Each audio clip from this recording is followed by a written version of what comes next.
하나님 말씀은 시편 63편 1절 말씀입니다. 구약성경 845페이지입니다. 제가 봉독해 올립니다. 하나님이여, 주는 나의 하나님이시라.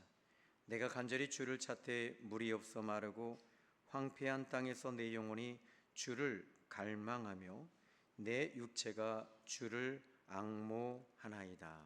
아멘. 자, 오늘 이 시편 63편의 좀 특징을 크게 세 가지로 좀 생각해 보려고 합니다. 먼저 이 시편 63편은 다윗의 시라고 1절 위에 나와 있죠. 그리고 언제 기록되어졌는가라고 하는 것이 또 하나의 관심사입니다. 그러면 시편 63편은 거의 끝절에 보면 왕은 하나님을 즐거워하리니, 그러니까 목동 시절에 그가 이 시를 쓴 게 아닙니다. 또 사울 왕에게 쫓길 때 쓴 시도 아닙니다. 그러면 왕은 이라는 말을 보니까 그가 왕이 되었을 때, 왕이 되고 그의 이 다윗의 거의 끝부분, 그의 사역의 거의 끝부분쯤에 이 시를 썼을 것입니다. 그러면 지금 이렇게 추측을 해보면 1절 위의 말씀을 보니까 유대 광야에 있을 때에 라고 말합니다. 유대 광야에 있을 때, 그러니까 지금 다윗이 유대 광야에 있었다라고 한다면 이제 좀 더 좁혀지겠죠. 무엇으로 좁혀지냐면 그때의 상황이 언제였는가를 좀 더 좁혀서 우리가 추정할 수가 있을 것입니다. 아마도 이 다윗은 압살롬이 다윗의 왕권을 찬탈한 후에 그는 다급하게 도망을 갔을 때 이 시를 썼을 확률이 아주 높습니다. 그러면 오늘 이 시편 63편의 말씀을 좀 보시면 1절에 그는 먼저 1절 위에 유대 광야에 있을 때라고 말합니다. 그러면 광야에 던져져 있는 신세를 말하는데, 어쩌면 여러분 이게 있더라고요. 여러분이 잘 살다가 아주 어려웠을 때, 어렵다가 좀 더 집안이 좀 펴져서 좋은 집으로 가면 정말 행복하죠. 근데 큰 집에 살다가 아주 그냥 어려워지게 되면 사람들은 그 고통과 고난이 극심해집니다. 이 다윗은 왕으로 있다가 모든 것을 다 빼앗겼습니다. 모든 것을 빼앗기고 그가 다급하게 도망가고 있을 때입니다. 그러니까 그의 마음이 어느 정도로 극심한 이 고통을 가지고 있었는지를 이 시편을 통해서 어느 정도 추측할 수 있습니다. 그는 쫓기면서 수많은 이 질문을 했을지도 모릅니다. 왜 이렇게 됐을까? 무엇이 이렇게 이 지경이 되게 했을까? 그는 이 왕으로서 한참 달려왔을 겁니다. 왜냐하면 통일 왕국을 이룬 사람이거든요. 이 계속 전쟁을 하면서 이기고 또 이기고 이기면서 다가왔는데, 지금 이런 고난이 그에게 찾아왔을 때 그는 광야로 들어갔습니다. 광야로 들어간 이 다윗에게는 모든 것이 다 스톱이 됐습니다. 이제는 전쟁이 문제가 아니라 내가 죽게 된 것입니다. 다른 나라들과 전쟁을 해서는 이겼는데 자기 안에서 일어나는 전쟁이 있었습니다. 그것이 뭡니까? 내란입니다. 그 내란의 대상이 자기 아들이었습니다. 이것 자체만 해도 이 아들이 자기를 죽인다라고 하는 것은 그의 아버지인 다윗에게 있어서는 엄청난 아픔이었을 겁니다. 배신감이 있었을 거예요. 심지어 이 압살롬과 함께 한 패를 이루었던 사람들을 보니까 그 가운데는 아히도벨이라고 하는 사람도 있었고요. 또 심지어 그의 대신들도 다 등을 돌립니다. 왜냐하면 사람들에게는 이 분위기와 여론이라는 것이 있는데, 분위기와 여론이 완전히 다 압살롬으로 돌아섰습니다. 그때 자기의 신념, 자기의 신앙, 자기들이 섬겼던 주군을 버리는 것입니다. 그때 이 다윗에게 있어서는 그에게 가장 큰 아픔 중에 하나는 배신감이었습니다. 그 배신감이 그를 계속 이 칼로 찔렀을 것이고 또 그의 심장을 계속 찔렀을 겁니다. 그런데 이런 상황 속에서 다윗이 취한 행동은 어떤 행동을 취했냐라는 것입니다. 저는 여러분에게 이런 고난이 올 때 이런 아픔이 우리에게도 올 수 있습니다. 다윗은 하나님께서 이렇게 독주하는 이 다윗에게 모든 것을 멈출 수 있는 시간을 주신 거예요. 여러분이 고난이 오잖아요. 이 고난이 올 때 모든 것을 멈추셔야 돼요. 멈추고 이제 나를 돌아보는 시간을 갖는, 자숙하고 자성하며 또 나 자신을 돌아보며 반성하는 시간들이 필요한 겁니다. 저는 목회를 32년, 33년 달려왔습니다. 이 달려오면서 고난이 올 때마다 모든 것을 멈출 수 있는 시간들이 되었던 거죠. 그런데 그 멈추는 시간이 저에게는 영적인 유익한 시간이 많았습니다. 여러분에게도 마찬가지입니다. 지금까지 달려오셨잖아요. 잠깐 멈추세요. 오늘 이 예배를 통해서도 여러분들이 멈추지 않으면 여러분들은 계속 이 넓은 길로 향해서 가고 있다면 멈춰야 됩니다. 멈추지 않으면 여러분들은 필시 망하게 됩니다. 멈출 때 배우는 것 중에 하나가 바로 겸손이죠. 나를 죽이는 시간이 되는 것입니다. 자, 그러면 광야에 던져졌을 때 그는 1절의 말씀에 이렇게 말합니다. 제일 먼저 그에게 1절에 하나님이요 라고 하나님을 부르고 있습니다. 하나님을 부르고 있습니다. 그는 이 목동 어린 이 청소년 시절에, 소년 시절에도 하나님을 불렀습니다. 그리고 고난이 왔을 때도 하나님을 부릅니다. 또 블레셋의 그 장군, 너무나도 잘 아시죠? 이 골리앗과의 싸움에서도 그는 만군의 하나님 여호와의 이름을 부르고 있습니다. 그는 이게 몸에 배어져 있는 거예요. 몸에 배어져 있는 것이 무엇이 배어져 있습니까? 하나님을 부르는 것입니다. 여러분, 여기서 1절에 말합니다. 하나님이요 주는 나의 하나님이십니다. 다윗은 지금 이런 환경이 그에게 다가왔을 때 제일 먼저 그 입에서 나온 것은 불평이 나올 수 있거든요. 원망도 할 수 있습니다. 하나님, 제가 뭘 잘못했습니까? 하나님 왜 그러십니까? 라고 할 수 있음에도 불구하고 다윗은 주는 나의 하나님이십니다. 저는 여러분이 이 다윗은 지금 어디에 그의 마음이 고정되어져 있냐면 하나님께 고정되어져 있었던 거예요. 그러니까 그 환경 속에서도 하나님을 보고 있었던 것입니다. 1절에 그는 말합니다. 하나님이여 주는 나의 하나님이십니다. 그리고 그는 또 1절에 말합니다. 내가 간절히 주를 찾습니다. 하나님이 멀어진 것 같은 느낌이 들어요. 하나님이 안 계신 것 같아요. 과거에는 하나님의 은혜가 다윗에게 임합니다. 하나님이 그의 심령을 만져주시고 함께 하시며 또 그가 모든 것을 빼앗길 때도 아말렉 족속들이 그의 아내와 그의 부하들의 식솔들과 처자들과 재산을 다 빼앗아 갔을 때 그 아말렉이 빼앗아 가지 못한 것이 하나 있었습니다. 그것은 신앙이었습니다. 그것은 믿음이었습니다. 그는 하나님을 찾습니다. 그리고 하나님을 찾을 때 하나님께서 그에게 응답하십니다. 하나님이 만나주십니다. 그리고 하나님께서 이 친밀한 교제를 통해 말씀을 주십니다. 그런데 여전히 그는 모든 것을 또 잃었을 때 그는 여전히 하나님을 찾습니다. 간절히 주님을 찾고 있었다라고 기록하고 있습니다. 그런데 1절의 말씀 보니까 물이 없어 마르고 황폐한 땅에서, 자, 지금 다윗이 도망하며 이 도망하는 그 시점에 가장 필요한 것이 뭘까요? 물이에요. 그런데 그가 지금 여기 이 1절에 보니까 황폐한 땅에서라는 이 장소를 얘기합니다. 황폐한 땅. 그런데 1절 위에는 유다 광야에 있을 때라고 말합니다. 그러니까 황폐한 땅, 유다 광야. 그 광야에 놓여진 것입니다. 여러분, 이 광야의 사람들은요, 모든 것을 다 잃어버릴 때가 있어요. 욥을 생각해 보십시오. 욥 같은 경우에는 그의 재산을 잃었습니다.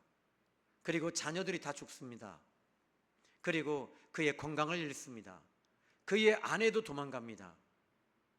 여러분, 이것이 사람으로 살 수 없는 지경이잖아요. 그의 아내가 와서 말합니다. 네가 그렇게 하나님을 경외하더니 그 꼴이 뭐냐? 지금 당신의 몸에서 전염병이 돌아서 몸에서 피 냄새가 나고 염증, 고름 냄새가 난다. 썩은 내가 난다. 하나님을 원망하고 죽어라. 네가 선택할 수 있는 길은 그것밖에 없다. 죽어라. 그런데 여기서 이 욥이 어떻게 말합니까? 어찌하여 당신은 저 세상 여자들과 똑같은 말을 합니까? 나는 적선으로 왔으니 적선으로 가올지라도 나는 하나님을 찬송하리이다. 여러분, 이 욥의 경우는 하나님을 만나고 있는 사람이에요.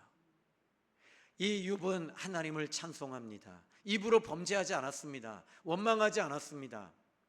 그는 여전히 다윗도 마찬가지였습니다. 원망하지 않습니다. 그리고 그는 황폐한 땅에서 여기 황폐한 땅에서, 그런데 1절에 그러면 두 번째 이 63편의 특징을 또 잡아드릴게요. 1절에 이 63편에서 가장 이 4번 정도 반복해서 나오는 단어가 있습니다. 명사죠. 그런데 1절의 말씀을 보면 내 영혼이라고 말합니다. 그리고 또다시 5절의 말씀을 보시면 골수와 기름진 것을 먹음과 같이 나의 영혼이라고 말하면서 8절에 나의 영혼이, 9절에 나의 영혼을 찾아 이렇게 말합니다. 다윗은 지금 이 영혼에 대한 이야기를 하고 있습니다. 지금 그는 어떤 환경을 어떻게 해결하고 문제가 해결받는 것이 목적이 아니었습니다. 그는 이 1절에 이렇게 말합니다. 내 영혼이, 그러니까 지금 그의 이 환경 자체는 완전히 최악입니다. 그런데 그는 1절에 말합니다. 내 영혼이 주님을 갈망하여, 주님을 갈망하고 있다는 겁니다. 여러분, 이 사람의 육체는요, 여러 번 여러분에게 이야기하고 있지만 이 사람의 몸은 먹지 않으면 이 육체 자체가 존속될 수가 없어요. 육체는 양식을 통해서 계속 공급되어져야지만이 이 육체가 움직여질 수 있어요. 그런데 영혼은요, 영혼은 이 먹는 것으로 채워지지 않습니다.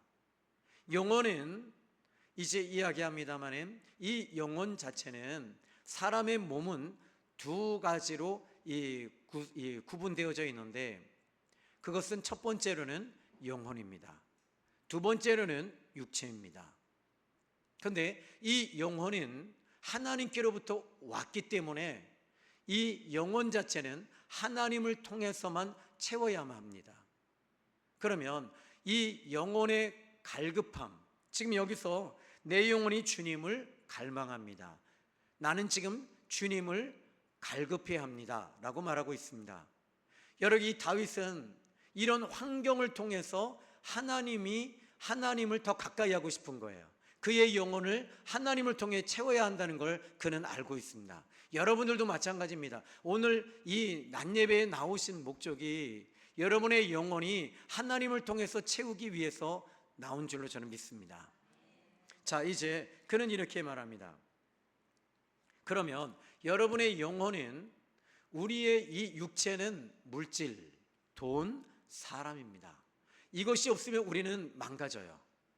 지난번에 농협에서 전도를 하다가 한 형제를 만났는데 그 형제가 얼굴에 보니까 삶의 희망이 1도 없더라고요. 희망이 없는 거예요. 다 끊어져 있더라고요. 지나가는데 그게 불현듯 이렇게 딱 보는데, 그리고 나서는 이 형제 얼굴에서 제가 읽은 것이 하나 있습니다. 그것은 바로 죽음이었습니다. 그리고 이 전도지를 줬습니다. 형제님, 예수님 믿으면 살아요. 예수님 믿으면 살아요. 근데 이 형제는 예수님이 밥 먹여줍니까? 집 나간 아내가 돌아옵니까? 직장에서 저는 한 달 전에 해고됐습니다. 내 아내가 아들과 함께 집을 나갔습니다. 그리고 어머니가 한 달 전에 돌아가셨습니다. 나 혼자입니다. 그리고 그 형제에게 이야기했습니다. 죽지 마세요. 당신의 수명은 오늘이 끝이 아닙니다.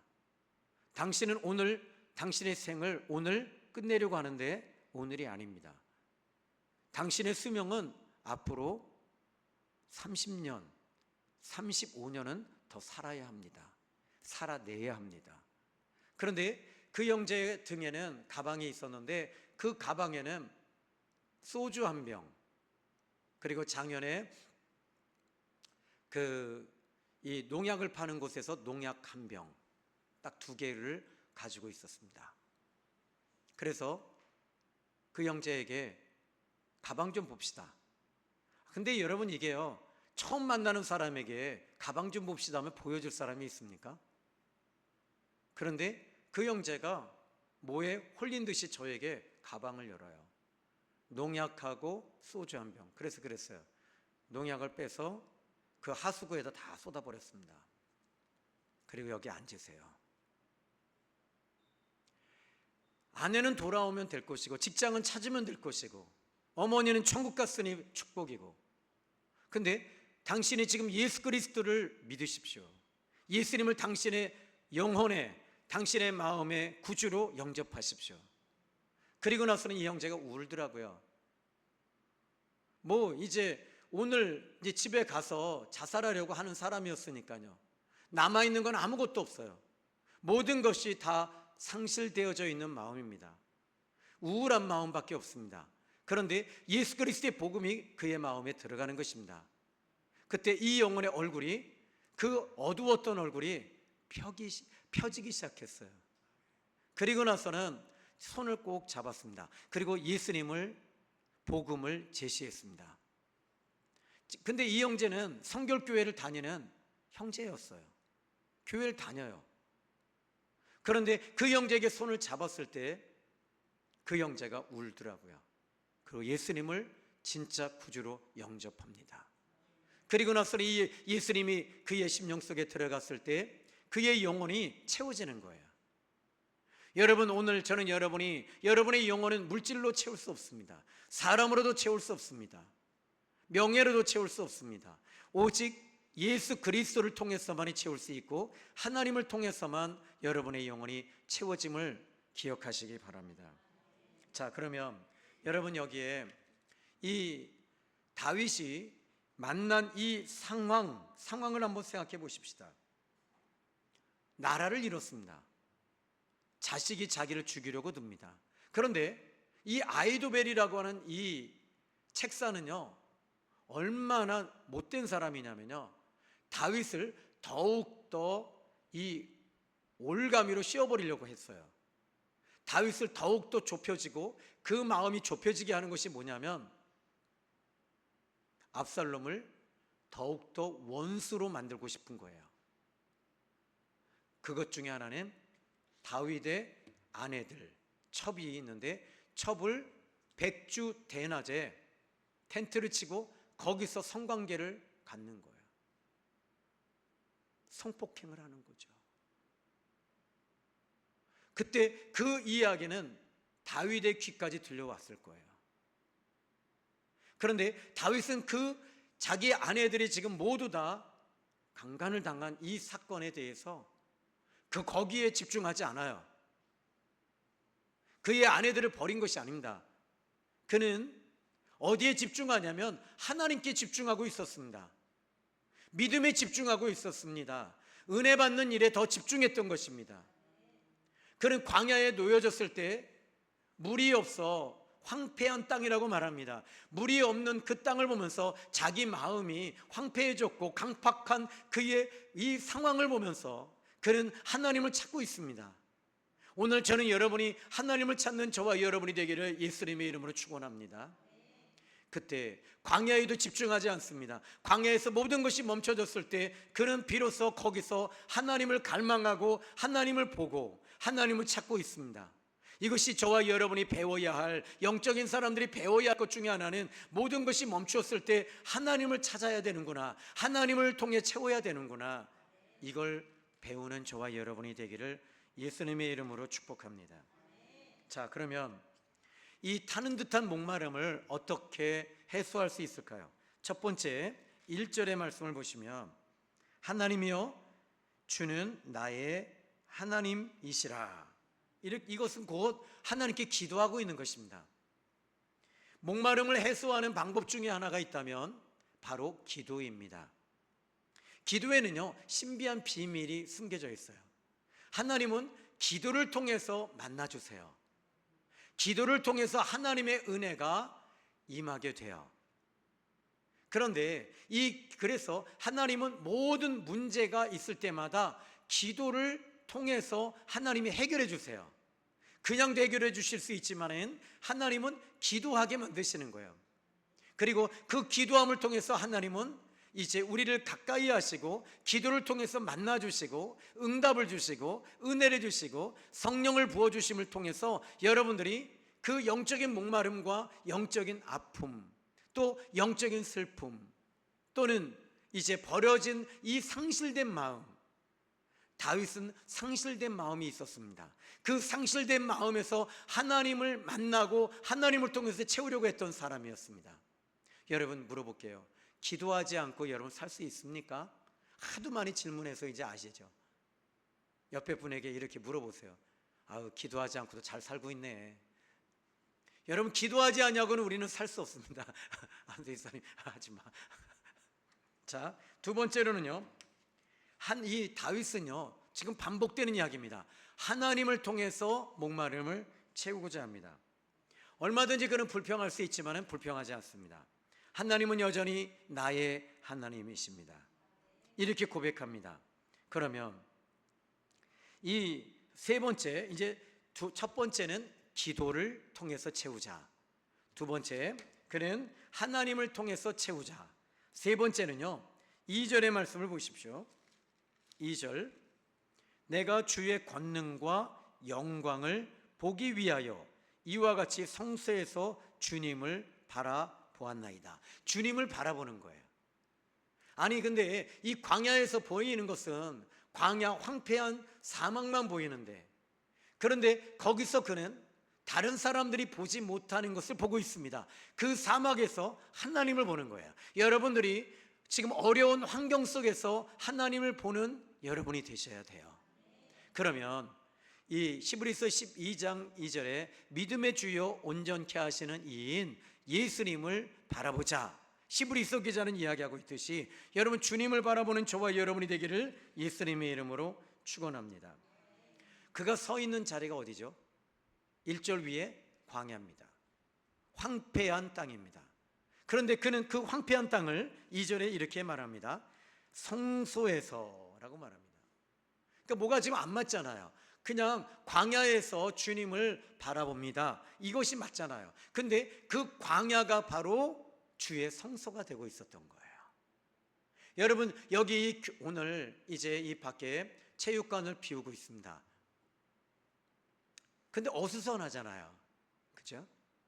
그런데 이 어수선한 자리에서도 우리는 거기서 또 그래요. 저 같은 경우에는요, 길거리가 교회가 돼요. 또 운동하는 곳에서도 교회가 되고요. 또 여러분이 서 있는 자리가 성소가 돼야 돼요. 다윗은 지금 이 성전에 대한 이 개념을 바꾸고 있습니다. 여러분들이 영적으로 하나님과 동행하는 사람들은 그 어디나 하늘나라가 됩니다. 바울과 실라를 보십시오. 빌립보 감옥에서 거기서 주의 성소를 경험하고 있습니다. 그 성소에서, 그러니까 남들이 이야기하는 이런 교회나 성전에서 예배를 드리는 것이 아니라 그는 지금 이 감옥 속에서, 그 토굴 속에서 갇혀서 착고가 채워져 있는 그 장소에서 하나님을 찬양하고 하나님께 기도하고 있는 이 바울과 실라의 모습을 볼 수 있어요. 그곳이 성소가 되는 거예요. 여러분, 오늘 이 시간 저는 여러분이 서 있는 곳이 날마다 성소라는 사실을 기억하십시오. 그러면 여기에 이와 같이 성소에서 주님을 바라보았나이다. 주님을 보고 있는 거예요. 주님을 보니까 어떻게 돼요? 얼굴에 짜증이 아니라 기쁨이 넘치게 되고 또 감사가 넘치게 되고 얼굴이 환하게 빛이 나는 거예요. 그래서 2절에 이렇게 말하죠. 이제는 3절의 말씀을 보십시오. 3절에서 5절까지 주의 인자하심이 생명보다 나음으로, 그는 여기서 무엇을 경험합니까? 하나님의 사랑을 거기서 그는 채워지고 있었어요. 여러분, 우리의 영혼은요, 하나님의 사랑이 우리의 영혼을 채울 수 있어요. 여러분의 자녀들에게 무엇을 주길 원하십니까? 사랑을 주십시오. 사랑을 주십시오. 그럼 여러분의 자녀들이요, 건강해져요. 근데 그는 여기서 주의 인자하심이라고 말합니다. 그는 하나님의 사랑을 맛본 사람이었어요. 여러분들도 하나님의 사랑을 어떻게 맛봤습니까? 하나님이 세상을 이처럼 사랑하사 독생자를 주셨으니 이는 저를 믿는 자마다 멸망하지 아니하고 영생을 얻게 하려 하심이니라. 하나님의 사랑이 우리 안에 왔잖아요. 하나님의 사랑이 우리 안에 채워졌잖아요. 그것이 바로 예수님 사랑 아닙니까? 예수님의 사랑이 여러분의 마음에 오니까 그 외로움도 또는 상실감도 우울한 마음도 이 모든 것들이 예수 사랑이 내 안에 들어오니까 저는 그랬어요. 제가 청년 때 모든 것이 광야와 같은 그런 지경에 놓여졌을 때 저는 자살을 선택했습니다. 그런데 하나님의 사랑이 그때 내 마음에 들어오더라고요. 그 사랑이 들어오니까 숨이 쉬어지고 행복하더라고요. 바뀐 건 하나도 없어요. 여전히 세상은 저는 늘 망했으면 좋겠다는 생각이 들었어요. 이 세상이 종말이 왔으면 좋겠다. 그런데 단 한 번도 종말이 온 적이 없더라고요. 그런데 또 학창 시절에는 시험 볼 때 시험을 못 보잖아요. 그러면 세상이 끝났으면 좋겠더라고요. 근데 단 한 번도 세상은 끝나본 적이 없더라고요. 근데 예수님을 믿고 나서 보니까 예수님의 사랑이 내 안에 들어오는 거예요. 주님은 저에게, 제가 예수님을 처음 믿고 나서 주님은 저에게 제가 그랬어요. 하나님, 저 너무 아파요. 나는 버림받은 사람이에요. 난 너무 찢겨져 있어요. 온몸이 상처투성입니다. 이건 어디에서도 내가 위로받을 데가 없고 치유받을 데가 없습니다. 그런데 주님께서 내게 다가오셔서 비몽사몽 중에 당신의 십자가를 보여주시고 당신의 옥체에 피가 흘리며 피가 계속 흐르는 주님의 모습을 보여주시는 거예요. 머리에서부터 발끝까지 온통 피바다입니다. 그 피바다가 되고 등짝도 얼마나 채찍을, 이 빌라도에게 예수님이 채찍을 맞으시는 거예요. 병정들이 예수님을 향해 채찍을 가했습니다. 온몸이 다 피투성이가 되고 채찍을 맞아서 온몸 살점이 다 떨어졌습니다. 고대시대 때는요, 이 채찍을 어떻게 만드냐면 그냥 이 낙타의 가죽으로 만드는 것이 아니라 말가죽으로 또는 낙타의 가죽에다가 그 끝에는요, 그 동물의 뼈를 거기다가 묶어놔요. 동물의 뼈를 이렇게 아주 이 날카롭게 몇 군데를 이렇게 탁 해놓고 사람을 등을 탁 치고 긁어내면 살점이 뜯어져 나와요. 근데 예수님은 그런 채찍을 맞으신 거예요. 도대체 왜? 우리는 이렇게 생각합니다. 무엇인가 사람이 잘못했을 때 죄값을 받아야 되는데 예수님은 죄가 없으신 분이시거든요. 죄가 하나도 없으세요. 그런데 죄가 없으신 그분이 그렇게 채찍을 맞을 때 잔인하게 채찍을 대서 살점을 뜯어냅니다.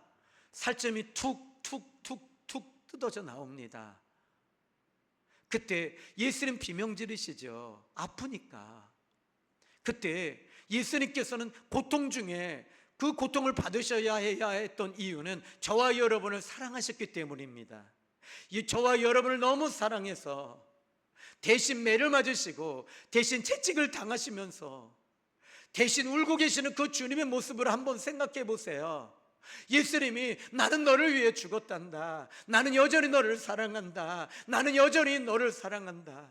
세상이 바뀌어도 나는 여전히 너를 사랑하고 있고, 이 예배를 통해서도 내가 너에게 하고 싶은 말은 나는 지금도 너를 사랑하고 있단다. 너는 왜 내 사랑을 받지 않느냐? 나는 너의 마음을 열어서 너의 마음이 죄로 인해서 이렇게 닫혀 있지 않느냐? 회개해라. 회개하면 너의 마음이 열려서 나의 사랑이 너의 영혼을 채울 것이고 너의 심령을 채울 것이며 너의 마음이 채워질 거란다. 너는 그렇게 외롭다고 하고, 너는 그렇게 아프다고 하고, 너는 그렇게 죽고 싶다고 하는데 나의 사랑이 너의 마음을 채우마. 내 영혼이 너를 채워줄 거야. 이것이 주님의 마음 아니겠습니까? 다윗은 말합니다. 주의 인자하심이 생명보다 나은 것을 나는 경험하고 있습니다. 나는 모든 것을 잃었고, 내 아내들을 잃었고, 내 자식이 나를 배신했고, 과거에는 나의 장인이신 그 사울 왕이 나를 죽이려고 그렇게 힘들게 하고, 내 아내도, 내 사랑하는 아내도 다른 사람에게 강제로 시집을 보낸 그 사울 왕. 그러나 나는 그럼에도 모든 것을 잃었음에도 불구하고 나는 주의 인자하심이 내 안에 있습니다. 나는 하나님의 사랑 하나면 됩니다. 하나님의 사랑 하나면 나는 충분해요. 나 예수 사랑 하나면 돼요. 이것이 저와 여러분의 고백이 되십시오. 여기에 태권도장을 인수한다고요? 엘리베이터를 세운다고요? 그것이 우리의 마음을 채울 수 있을까요? 여러분의 돈으로 여러분의 영혼을 채울 수 있을까요? 하나님의 사랑, 그 인자하심이 우리의 영혼을 채울 수 있습니다. 아멘. 그는 이렇게 고백합니다. 하나님의 사랑이 채워지니까요, 3절에 이렇게 말합니다. 내 입술이 주님을 찬양할 것이라 다짐합니다. 하나님을 찬양해야 하는 것입니다. 그리고 나서는 그는 송축하며, 그리고 5절은 여러분이 우리 같이 한번 읽어볼까요? 시작. 골수와 기름진 것을 먹음과 같이 나의 영혼이 만족할 것이라. 나의 입이 기쁜 입술로 주를 찬송하되. 영혼이 하나님의 그 인자하심이, 하나님의 은혜가 들어오니까 이제는 영혼이 만족해지는 거예요. 그리고 나서는 입이 기쁨으로 주님을 찬송하는 거죠. 이게 바로 성경의 비밀입니다. 자, 오늘은 여기까지입니다. 다만 이 다윗은 첫 번째 하나님 앞에 기도하는 사람이었다는 거, 두 번째로 하나님을 찾아야 됩니다. 세 번째는요, 하나님을 바라보는 거예요.